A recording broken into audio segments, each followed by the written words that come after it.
Olá pessoal, meu nome é Thiago Carminati, participo do projeto Residência Pedagógica sob a supervisão do professor Ronaldo Campos no IENG.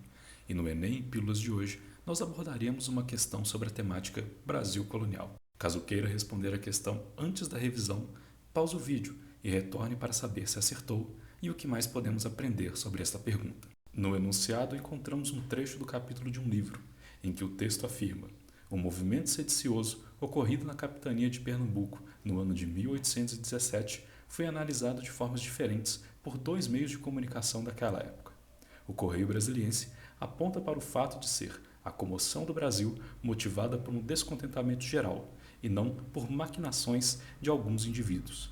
Já a Gazeta do Rio de Janeiro considerou o movimento como um pontual desvio de norma, apenas uma mancha nas páginas da história portuguesa, tão distinta pelos testemunhos de amor e respeito que os vassalos dessa nação consagram ao seu soberano. Abaixo desse trecho, podemos ler a pergunta que diz: os fragmentos das matérias jornalísticas sobre o acontecimento, embora com percepções diversas, relacionam-se a um aspecto do processo de independência da colônia luso-americana, expresso em dimensões entre... E logo em seguida temos as opções. Mas antes, vamos ao contexto, para compreender um pouco do que se trata o texto. Este movimento sedicioso de Pernambuco, que o texto da questão aborda, diz respeito à Revolução Pernambucana de 1817, também conhecida como a Revolução dos Padres, devido à presença de vários clérigos nas lideranças do movimento revolucionário. O objetivo principal era o de declarar a independência da capitania de Pernambuco e fazer desse novo Estado independente uma república pautada nos valores iluministas e liberais. Durante a Revolução, que durou apenas 70 dias, outras capitanias vizinhas também aderiram ao movimento, entre elas Paraíba e Rio Grande do Norte. Os motivos que levaram ao estopim da Revolução foram diversos, mas os principais eram três: os altos impostos que a capitania pagava para o Rio de Janeiro, onde se encontrava a corte portuguesa, sem que houvesse um retorno dessa riqueza, além de não se beneficiarem do acordo comercial com a nova capital. Outro ponto de descontentamento foi a seca de 1816, que gerou fome e miséria na região, além de acentuar a crise econômica na capitania. Por último, podemos citar o atraso no pagamento dos salários dos soldados, também contribuindo para o descontentamento local e a instabilidade. Dentre os vários líderes da Revolução de 1817, podemos citar dois mais importantes e influentes nesse processo: o militar e comerciante Domingos José Martins e o padre João Ribeiro, líder moral do movimento.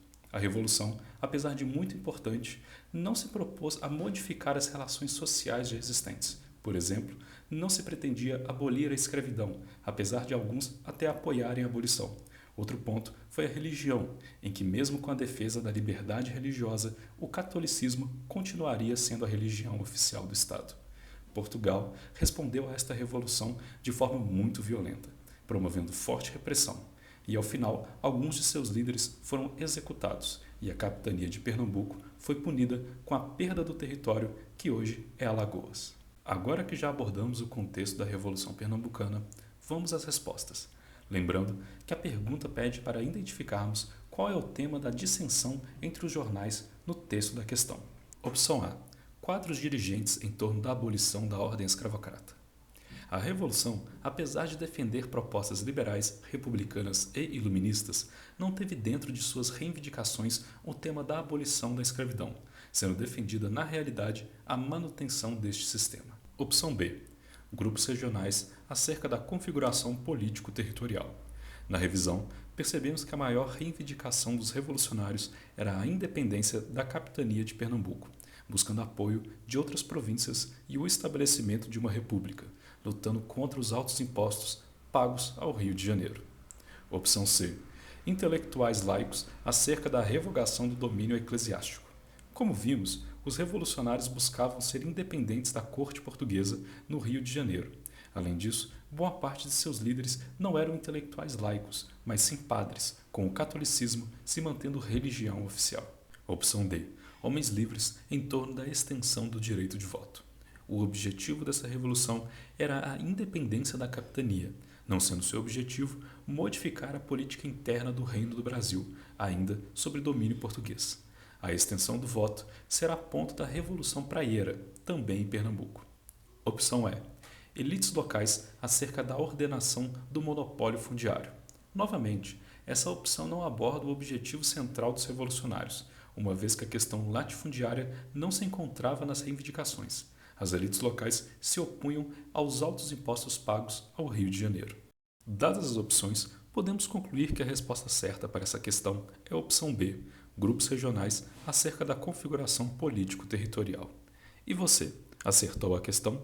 Comente aqui embaixo o que achou dessa rápida revisão e o que outros temas gostaria que abordássemos aqui. Esperamos ter ajudado e até a próxima!